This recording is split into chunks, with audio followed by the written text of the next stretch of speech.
ඒ වගේම මේ තව දෙයක් ප්‍රකාශයට පත් කරනවා මම මීට කලින් මේක ඔන්ලයින් පත්වල කියලා නෑ මේ අපේ අවුරුදු උත්සවය ගැන තාම ඇඩ්වර්ටයිස්මන්ට් එකත් අපි හරියට පළ කරලා නැහැ අත්‍තරම පොඩි ඉංගියක් විතරයි දීලා තියෙන්නේ මේ අවුරුදු මාසේ පටන් ගත්තාම ඇඩ්වර්ටයිස්මන්ට් එක පළ වෙයි තව ටික දවසකින් පළ වෙයි ඒක ගැටලුවක් නැහැ ඒත් මම කියන්න අප්‍රේල් 19 ලංකාවේ සිංහල පන්තියකින් කරන මං හිතනවා ඒක මම වැරදි නම් ඉතින් හදන්න කමන්නේ නැහැ මම දන්න තරමින් මම කියන්නේ සිංහල පන්තියකින් කරන එකම අවුරුදු උත්සවය ආර්ට් සෙක්ෂන් එකකින් එකතු වෙලා අවුරුදු උත්සව කරන්න පුළුවන් ගුරුවරු කීප දෙනෙක් මං කියන්නේ මං තනියෙන් කරන්නේ නේද ඒකට එන්නේ මගේ පන්ති වලට සහභාගී වෙන ළමයි විතරයි හරි මගේ පන්ති වලට සහභාගී වෙන ළමයි විතරයි මේ කුරුණෑගල උඩවල් පොළ ක්‍රීඩාංගණේ ඉතින් මේ ඒකේ විවිධාකාරයේ අලංකාර විදීන් තියෙනවා විවිධාකාරයේ වූ තරඟ රාශියක් තියෙනවා ඔය ක්‍රීඩාංගණේ සම්පූර්ණයෙන් වට කරලා තියෙනවා ක්‍රීඩාංගණයට සිකියුරිටි එකක් තියෙනවා සිකියුරිටි එකක් අපි පෞද්ගලිකව ඇතුළත් කරනවා ඒකට ඇතුළත් වුණාට පස්සේ ආපහු ඒ කියන්නේ ඇතුළට ගියපු මිනිස්සුන්ට ආපහු එළියට එන්න දෙන්නේ නැහැ ඒක මගේ rules and regulation වල තියෙන එකක්. ඕකේ ලොකු කතාවක් තියෙනවා හරිද? මේ ඔන්ලයින් එක සමහර විට වලදී දකි නැත්තම් එයාට මේ කොටස කට් කරලා හරි මං යවනවා හරි. ඊට කලින් මම මේ කියලා නැහැ පන්ති වල කියලා තියෙනවා භෞතික පන්ති වල. මම මොන භෞතික පන්ති කරද්දි මොන ආයතනෙ හිටියත් මට මුල මතකයි හරිද? මම භෞතික පන්ති කරද්දි අදාළ ගුරුවරයා මගේ ආයතනයේ ඉන්නවද නැද්ද කියන එක මම බලන්නේ නැහැ මොකද මට තියෙනවානේ මුල බීජයක් මම පැලවෙච්චි මං ඉස්සර පන්ති කරන්න ගත්ත අවදියේ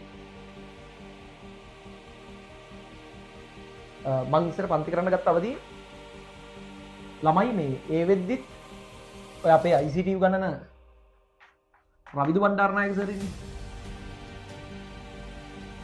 රවිදු සර්යි මමයි එකම පාසලේ හරිද රවිදු අයියා මායි මනිදේවේ රවිදු සර් මට වැඩිය අවුරුද්දක් විතර වැඩිමල් මම ඊට වැඩිය අවුරුද්දක් බාලයි හරිද එච්චරනේ ඒතර මම පන්ති කරන්න ගත්ත අවදියේ මීට අවුරුදු ඒ කියන්නේ මම කැම්පස් යන්නත් කලින් පන්ති කරා හරිද මම කැම්පස් යන්නත් කලින් පන්ති කරා මම කැම්පස් එකේ සෙකන්ඩ් ඉයර්දී තමයි මම පන්තිට වැටුවේ හේතුව තමයි මේ මට ඇත්තටම කැම්පස් එකේ තියෙන දේවල් ටික මගේ අතින් මිස් වෙයි කියලා මට හිතෙන බයක් තිබ්බා. ඒ කියන්නේ අධ්‍යාපනික කටයුතු වලටත් වැඩිය බං ඒ කැම්පස් ජීවිතේ ඒ අදාළ කාල සීමාවේ අදාළ විදිහට ගත වෙන්න ඕනේ කියලා මගේ අදහසක් තිබ්බා. හරිද? ඒක නිසා මම පන්ති එතනින් පස්සේ ඊළඟ බැච් එකක් මම බාරගත්තේ නෑ ඇත්තටම. කොහොම නමුත් මගේ තියෙන වාසනාවකටද මම කැම්පස් යන්නත් කලින් පටන් ගත්ත A level පන්තියේ දිස්ත්‍රික්කේ 4 වෙනිය පවා ඉන්නේ. දිස්ත්‍රික්කේ 4 වෙනිය. කුරුණෑගල දිස්ත්‍රික්කේ 4 වෙනිය. ඒ කාලේ අලව්ව රාහුල ජාතික පාසලේ වාසනා කියලා දුවක් යත් සමහරට මේක දැක්කොත් අපව මට ඒක සත්‍යයක් කියලා පස්සේ ප්‍රකාශ කරයි. හරිද? එතකොට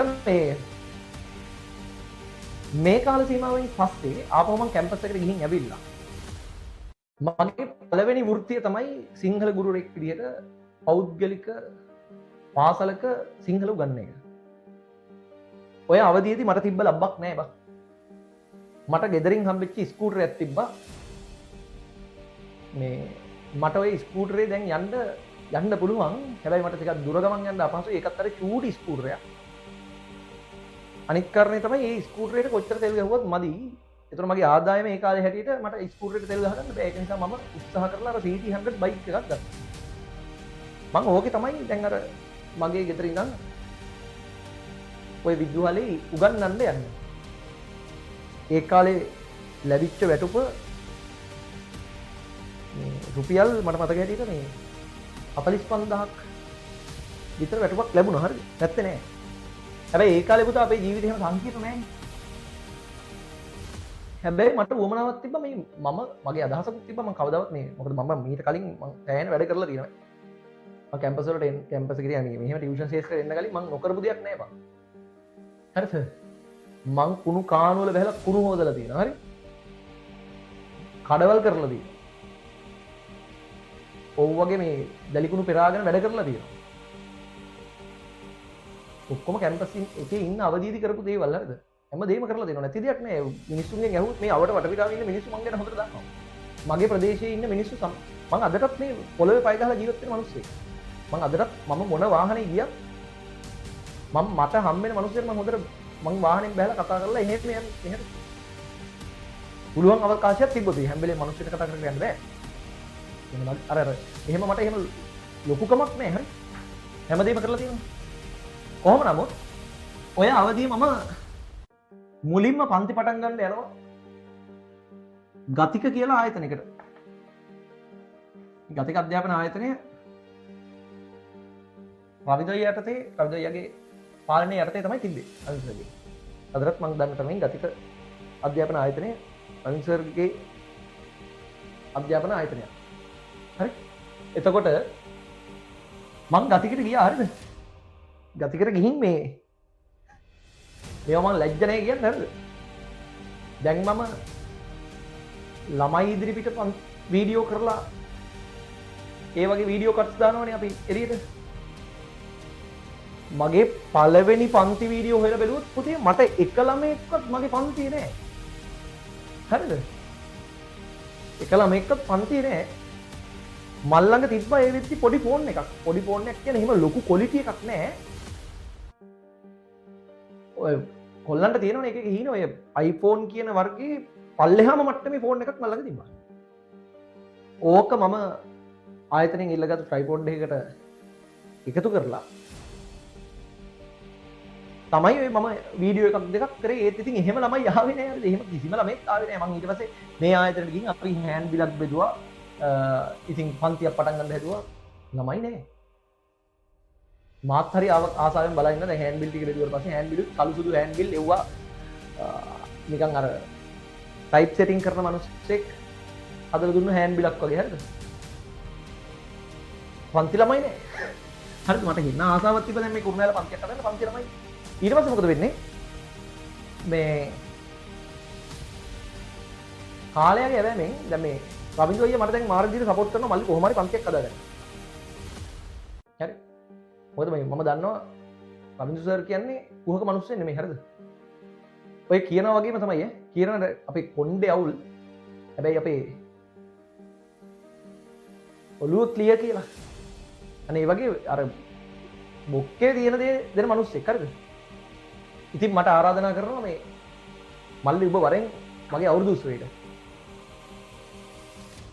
ඇවිල්ලා බලයන්කෝ.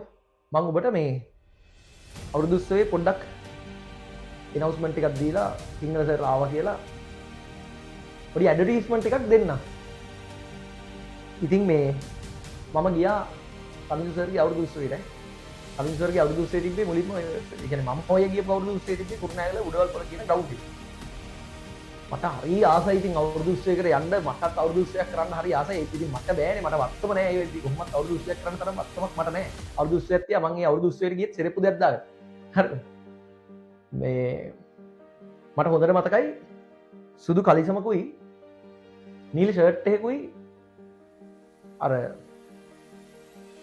ගුරු පාර බාට මේ සෙරෙප්පු දෙකකුයි දාගෙන තමයි මම අවුරුදු උත්සවයට ගියේ.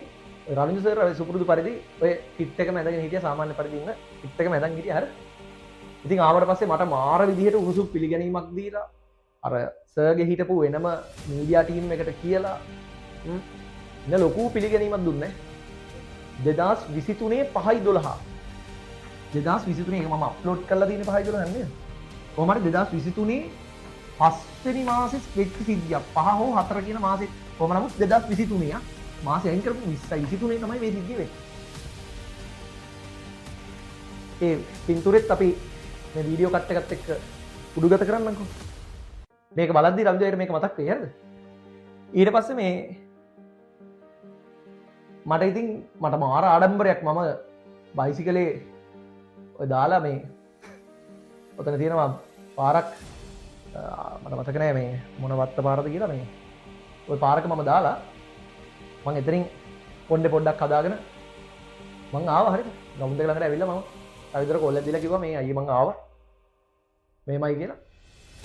එදා මට ඒ රවින්ද්‍ර අයියා දීපු බෑකප් එක තරම් බෑකප් එකක් මම දැන් මාර ජීවියක් එක මට හිතුණා මේ ඔහෙ තිබ්බ බොන්ඩ් එකක්ද මේක කියලා. එදා මට හිතුණා කවදා හරි දවසක සිංහල පන්තියේ ගුරුවරයා විදිහට මමත් අවුරුදු 20ක් කරනවා කියලා. හරි. මම මේක ප්‍රසිද්ධිය කරනවා මේ ආරාධනාවත් මම මේක අමිදෝයර කරන ආරාධනාවක් ආරාධනා කරනවා අප්‍රේල් 19 වෙනිදා අපේ අවුරුදු උත්සවයටත් අමිදෝයර එන්න කියලා මේ ඉස්සෙල්ලාම මේ ප්‍රසිද්ධිය ආරාධනා කරනවා. හරිද? පෞද්ගලිකව ආරාධනා කරන්න කලින් ප්‍රසිද්ධියම ආරාධනා කරනවා. හරි? මේ මොකද එදා තමයි මං හිතුවේ කවදා හරි දවසක මගෙම කියලා අවුරුදු 20ක් මං කරනවා කියලා. අවුරුදු 3ක් ගත වුණා. 20යි 26 ආවා. මේ අවුරුදු 3 ඇතුලේ කාපු නැති කට්ටක් නැති තරක් ආයතන වෙනස් වුණා. මගේ පන්ති එක එක විදිහට හැදෙන්න පටන් ගත්තා. දැන් කුරුණෑගල ප්‍රදේශයේ පවතින විශිෂ්ටතම සිංහල පන්තියක් විදිහට සිදගේ සිංහල පන්තිය හැමතැනම ජනප්‍රියව පැව් පිළිරැව් දෙනවා කියලා අපි දන්නවා. ඒක ආයේ ප්‍රත්‍යක්ෂ කරන්න දෙන්නේ නැහැ. සහ මමත් එන් කෑ ගහන්න දෙන්නේ නැහැ. හරිද? හැමෝම ද පන්ති කරන ගුරුවරු එච්චරයි. හරි?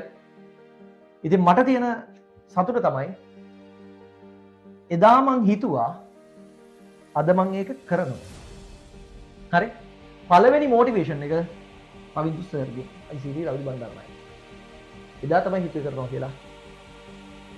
අපි 2026 අප්‍රේල් 19 සිදත් එක්ක අවුරුදු අපේ සිංහල පන්තියේ සූර්ය මංගල්‍යය පැවැත්වෙනවා. මේ ඔන්ලයින් අවකාශයෙන් දරුවන්ට අපි ඔය විදිහට හරි ලස්සනට විවෘත ආරාධනයක් කරනවා එන්න. එදාට ඇවිල්ලා මේ මම කියපු කාරණාව ඔයාගේ ජීවිතයට අරගන්න ඔයත් හිතන්න කවදා හරි දවසක ඔයාට මේ විදිහට පුළුවන් නේද කියලා. හැබැයි එහෙම හිතුවට බෑ. ජයග්‍රහණය කියන කනුව දිනුම් කනුවේ පෝස්ට් එකක මේ දිනුම් කනුවේ ෆොටෝ එකක් අරන් ස්ටේටස් එකට දාලා වැඩක් නැහැ. දිනුම් කනුවට ළඟා වෙන්න දුවන්න වෙනවා. පැහැදිලිද? මේ දුවපු ගමනේ ප්‍රතිඵලයක් තමයි මේ. ඒක නිසා ආරාධනා කරන පොදුවේ වල හැමෝටම එන්න අප්‍රේල් 19 කුරුණෑගල උඩවල් පොළ ග්‍රවුන්ඩ් එකට මගේ පන්ති වල හිටපු ඉන්න සෑම දරුවෙක්ටම මේකට සහභාගී වෙන්න පුළුවන්. සිංහල පන්තියේ පමණයි. හරිද? තරහ වෙන්න එපා. හේතුව තමයි එකදු විෂයක් කරන, ඒ කියන්නේ සිංහල කියන විෂය කරන දරුවෝ ඇතුළත් කරලා මේ වැඩේ කරන්නේ සිංහල පන්තියකින් මේක කරා කියලා පෙන්වන අවශ්‍යතාවයක් මට තියෙනවා. ඒතර ඉතින් සිංහල පන්තියෙන් කරන්නේ. හරි? හරි. ඕකේ.